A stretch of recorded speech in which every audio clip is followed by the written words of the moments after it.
Chambre des communes à CPAC.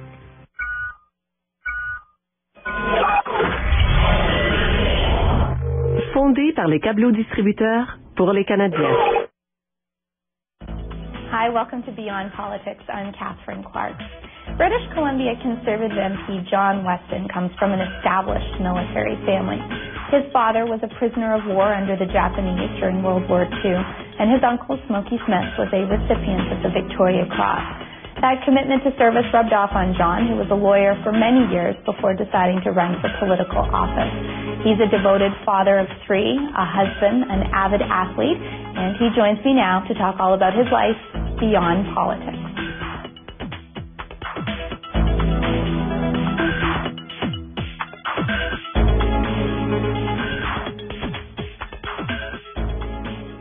John Weston, welcome to Beyond Politics. It's really great to have you here. Well, thanks for inviting me. I'm sort of curious where we go beyond politics. We go everywhere. Okay. Seriously. Yeah, we're going to just go all over the place. And you know where we're going to start? When I was doing my research for the show, I learned that your father was a prisoner of war under the Japanese during World War II. And I was wondering how that affected him and therefore your household when you guys were kids growing up. Did it have any impact at all? It had a huge impact. Did it? Interesting question. I didn't know you'd start there. My dad was someone who harbored his emotions, right, but was fiercely proud of his only child, who happened to be me. Okay. So he would have the habit of embarrassing me by going over the top in his description of his son with third parties. But with me, he was much more reserved. And that was characteristic of people who survived internment in those conditions, because to make it from one day to the next, and it was almost 4 years that he was in captivity, they had to kind of contain their emotions, and that helped them survive. Yeah. So a good example of that, Catherine, was when he was on a flight and ran into an assistant for Rafe Mayer, who was then the minister responsible for constitutional discussions. Right. And at that stage I was a student, and he was raving about his son. I was at Harvard at the time.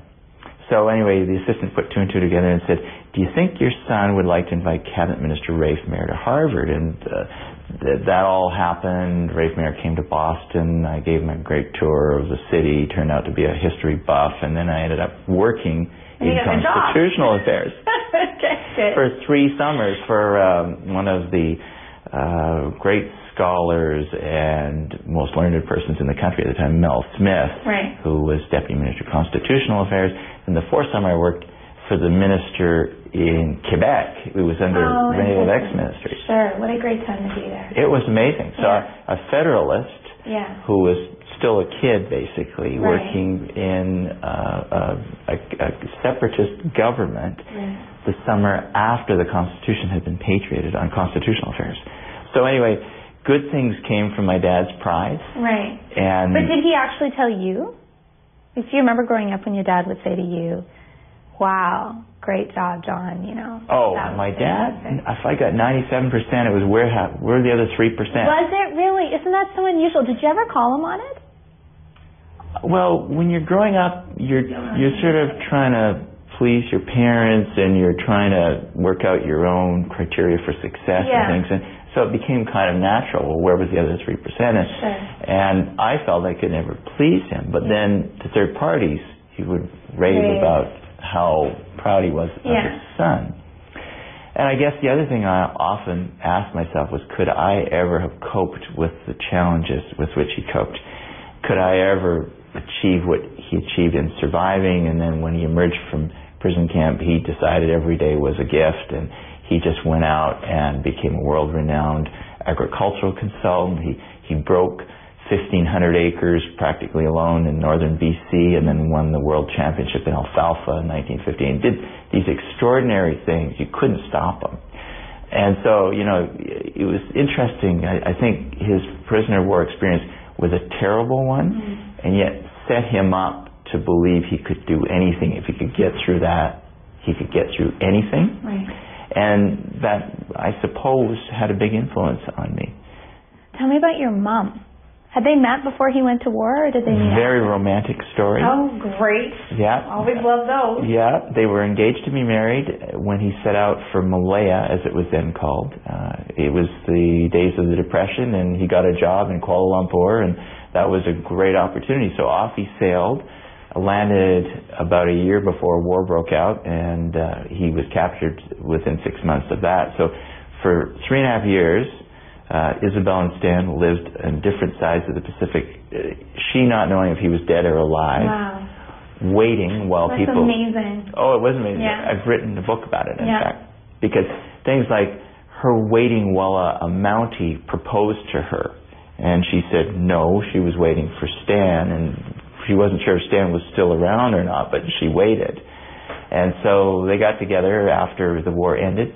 He was transported from Singapore to Calcutta to London, and then made his way by train across Canada, having to get a new set of clothes from his older brother in Toronto, the first new set of clothes he'd had in 4 years. And he reached Mission, BC, which is just east of Vancouver, where my mom, then his fiance, met him for the first time in those years. And so she knew he was coming? Well, yes, he had been able to communicate, and the authorities had let her know that he was still alive. And so they had this meeting, which must have been profoundly etched into their minds forever, where he said, pull the car over, I have something to tell you.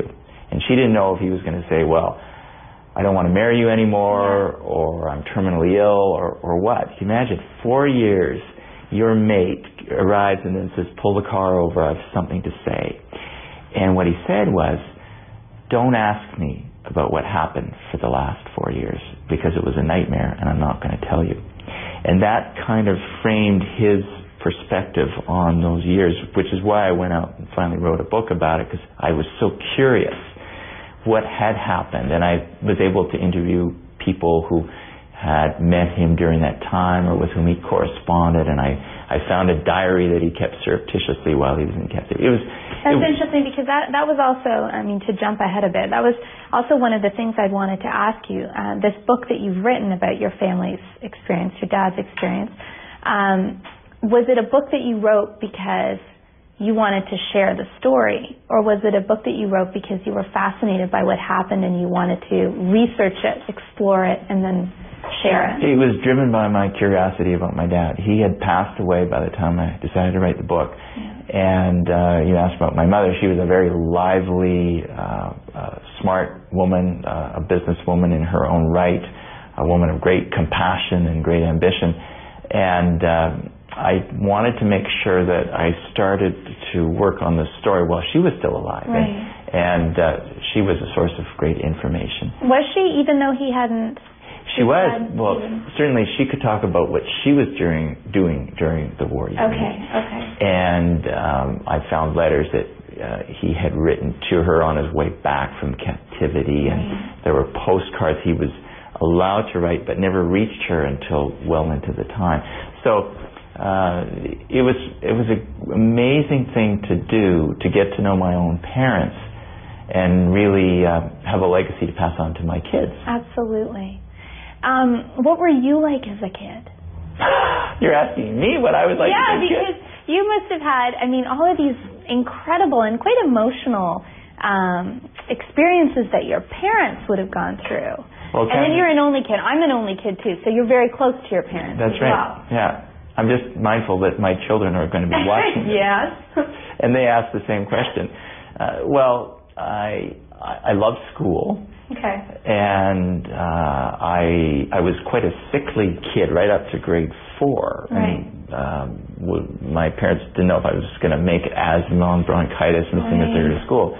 So I developed this fierce determination to become fitter. And by the time I reached grade 12, I was captaining sports teams in high school. And today I'm actually promoting the fitness initiative on Parliament Hill, which I'm glad to say has reached MPs and senators of all parties, and people are joining in. And they even ask me what I eat for breakfast sometimes, because they have this exaggerated sense that you have I'm it the fitness guy. Better than that. Yeah. Yeah. So I was ambitious. I think my mom was the kind of person who always tried to lift me as far as I could go, and maybe you found that as an only child as well. Definitely. And I think you grow up faster as an only child. You mature because you're around adults more. I just don't get the sibling rivalry between my two sons and my daughter because I never had siblings. So I could say that I had a happy childhood, and my parents believed greatly in education. So every educational opportunity they could give me, they made sure they offered it. They didn't force it on me. And that meant that I ended up going to some great schools.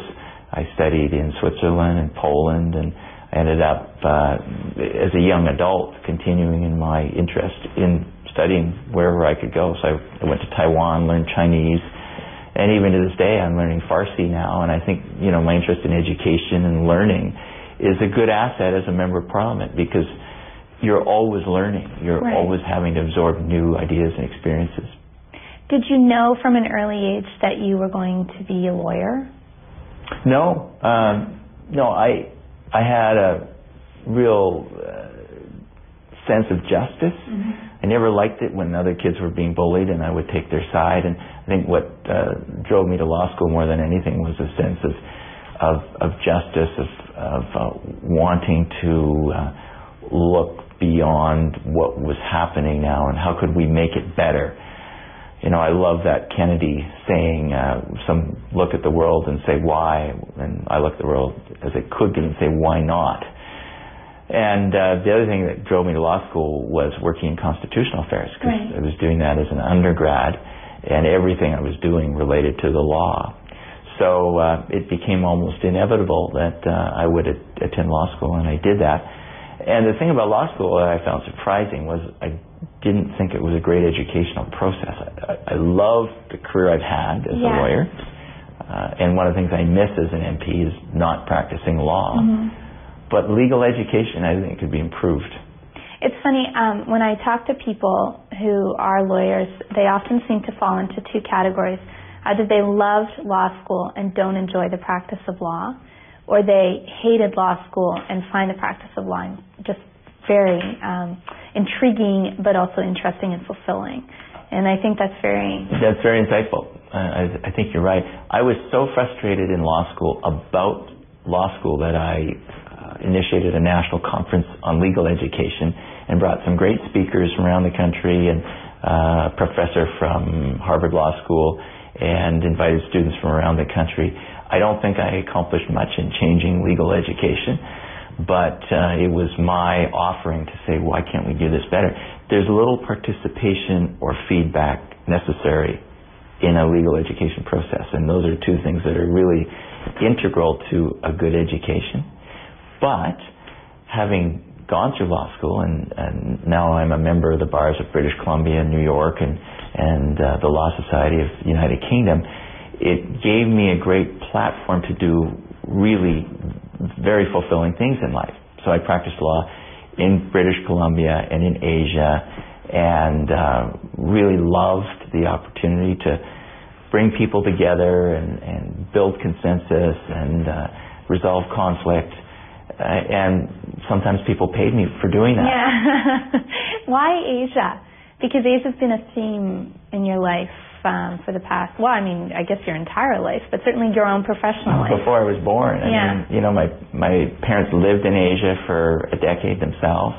After my dad was released, he went back to Malaya, as it was still called. My mom went with him. And for what? Was it a personal journey? No. He became very successful in consulting to the owners of plantations in Malaysia. And he and my mom had, again, a very romantic time living in colonial Malaysia before it ended up becoming independent. Developed a great sense of international community. One thing I learned from them is, even though in that situation they had people working for them of different races and backgrounds, they were always very humble, and they taught me to be the same way, that it's a privilege when people want to serve you and you need to serve them back. So that was something they brought with them, and I grew up in a life surrounded by people of Chinese background and other backgrounds. And so finally I went to Asia myself and fell in love with Asian culture, and ended up living. What is it that you like about Asian culture? What attracted you? I like several things, and I guess I should be a little more specific. I lived in Chinese culture for most of that time, although I also worked in Vietnam and in Hong Kong and other places. I was based in Taiwan and would travel around Asia. I think the Confucian values that we associate with Chinese people, the reverence for education and teachers, for instance. The top of the hierarchy in the Chinese mind is the teacher. And when you think how teachers influenced you in your life, or you think about the leverage a teacher has, hundreds, maybe thousands of students, often more influential than parents in the lives of students, it's quite wise for the Chinese society to put a teacher up there. I think the emphasis on humility, on reverence for your parents and your elders, those are all things which I think we could benefit from. One of the specific examples is I met my wife Donna in Taiwan. She's a Caucasian who speaks and reads and writes Chinese, so she's very accomplished in her Chinese linguistic skills. Well, I think it's large part because we lived in Asia for so long that she was open to my mom living with us in the latter years of my mother's life. Oh, interesting. Okay. So we had 3 generations under one roof, which is a very Chinese approach, but not so common in Western society. Right. So there are many things about that. And one of my fondest memories of entering into politics was when David Lee, who had been the vice president of several banks in Asia and in Canada, stood in front of a large audience of people, many of them of Chinese background, and said, well, I've been a liberal all my life, he said. I have my card, but I'm supporting John Weston as a conservative candidate because he embodies Confucian values in a way many of us Chinese don't. And I was so touched by that. I wish I didn't have to speak after him because he really made an impact on me. Yeah, exactly. Tell me about learning Taiwanese. You learned Mandarin. I learned Mandarin, right. Okay. Several dialects, over 100. Taiwanese is a separate dialect. I don't know Taiwanese. And is that what your wife Donna... she and I both speak Mandarin. Right. Okay. One of the richest investments I've ever made in life was to learn Chinese. The Chinese people are disproportionate in their gratitude for someone of a different ethnic background who learns Chinese. So wherever I go in the world, the fact that I speak Chinese opens doors, creates friendships, and enables me to do, for instance, something that I've been entrusted to do, community relations on behalf of this government. It's something I'm very much invested in. I spent a year with the learning of Chinese as my priority. I lived with a Chinese landlady, had 3 or 4 hours of one-on-one classes. A day, plus a job where I instructed everyone around me to speak Chinese. I made the little vow to myself that I would associate only with Chinese-speaking people during that year to the extent that I could. Wow.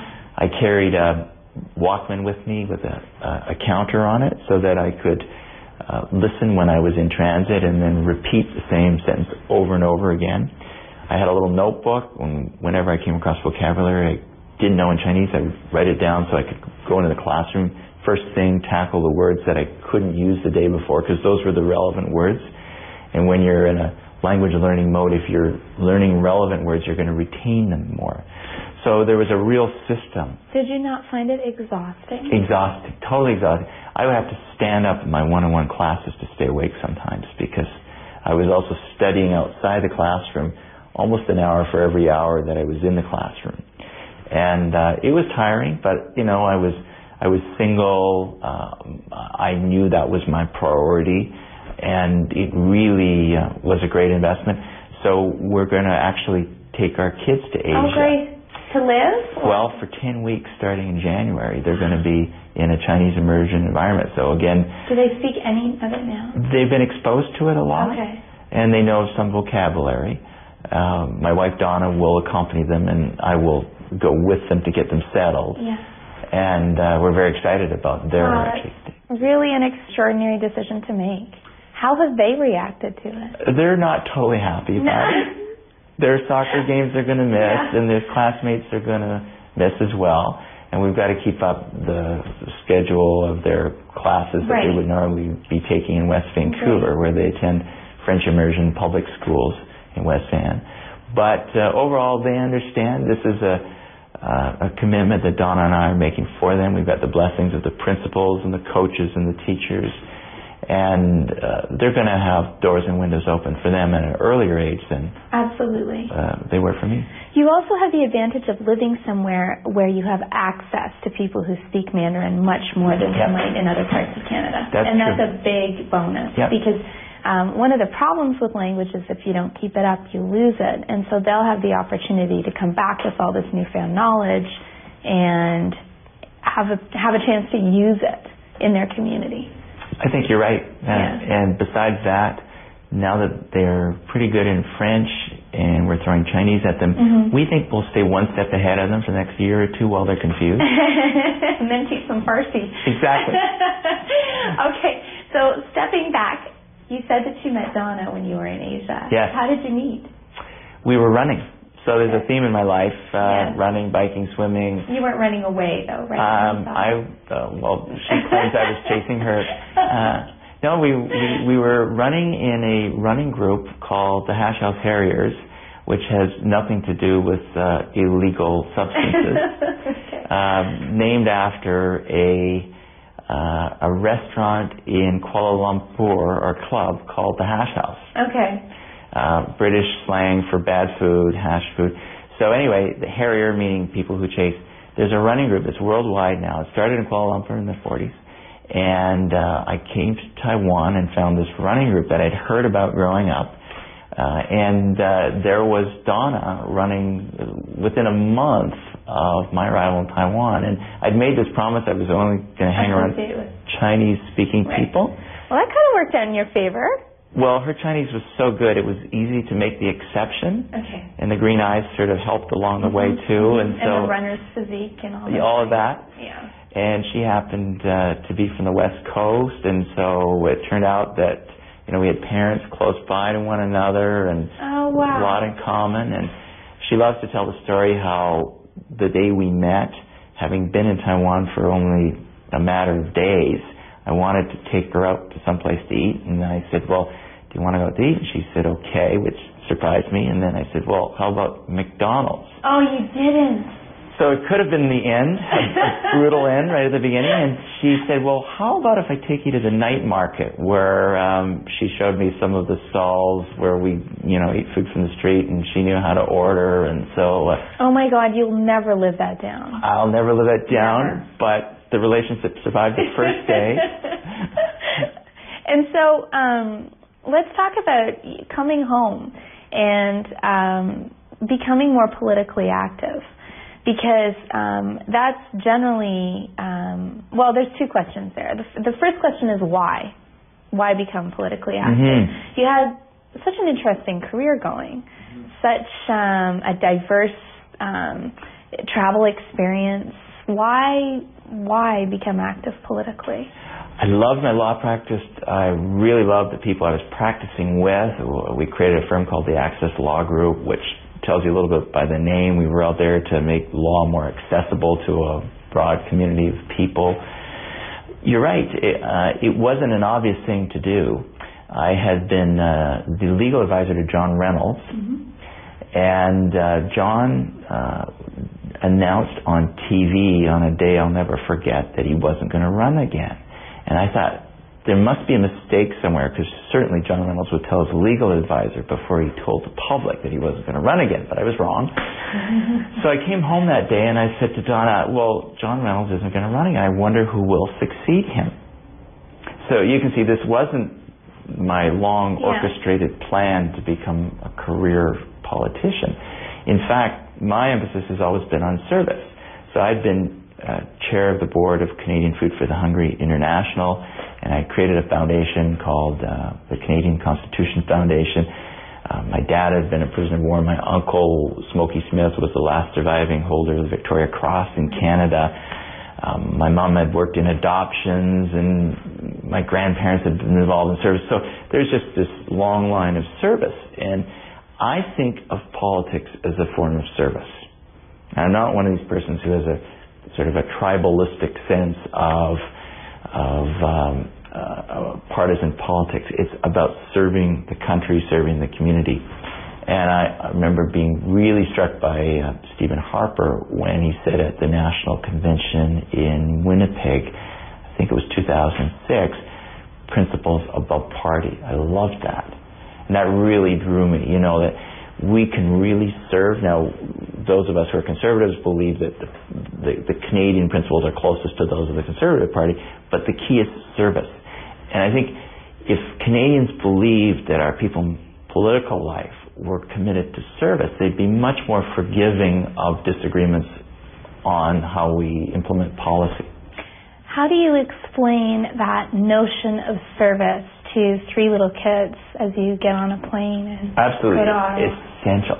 We have the greatest kitchen time conversations. And in fact, when we decided to do this as a family, we said, okay, we're doing this for service. It's going to enable the kids to get a model of service that they would never achieve otherwise. They're going to make some sacrifices because Daddy's going to be away many days of the week, but they're going to see a model of service, and that helps remind me why I'm doing what I'm doing. It's not about my personal ambition. It's not about glory. It's not even being on TV with you. It's about service. And the kids remind me of that. My daughter Mei Mei will remind me, what are we doing about the polar bears, Daddy? And I was able to introduce her to Minister Jim Prentice, who told her personally what the ministry is doing about the polar bears. Now, when your 10-year-old daughter puts her finger on you and says, what are you doing? You better have an answer, right? So it's been a really great challenge and a great opportunity as a dad to be a member of Parliament, because I feel that if there's something that I'm doing that's ignoble or dishonest or rude, my kids are going to pick that up. What about as a husband? Really critical to make sure that Donna and I are on the same wavelength. She is marvelous. She makes sure that the kids are in school. She makes sure that the schedule works. But for me, most important, she makes sure that I'm integrated into their schedule. So when I get back on a Thursday night and I've got 3 days in the riding, we work out the schedule so that the kids can come along and participate in events, that I can come to their events. And I think what's essential is when I get up in the morning in the riding, I'm there. I live in the community that I represent, and I think it's essential for someone in public service to live in the community that he or she represents. So if I go to the soccer fields with Shane, for instance, well, I may end up talking, as I did recently, with another soccer dad about tourism and how the tourism industry has been impacted by the economic downturn. So there's an integration of life, and I think that's what we in Parliament Hill have to always ask ourselves. Are we integrating our lives? Are we doing the things that come naturally, or are we doing something that somehow is forced, that isn't really us? And I like to think that whether I'm acting as a dad or a husband, that I'm not really doing anything so differently from any other kind of service role that I might have had. That's a good note to end on. John Weston, I've been really grateful that you would take the time to be here today. Well, thank you. A pleasure to chat with you. My privilege.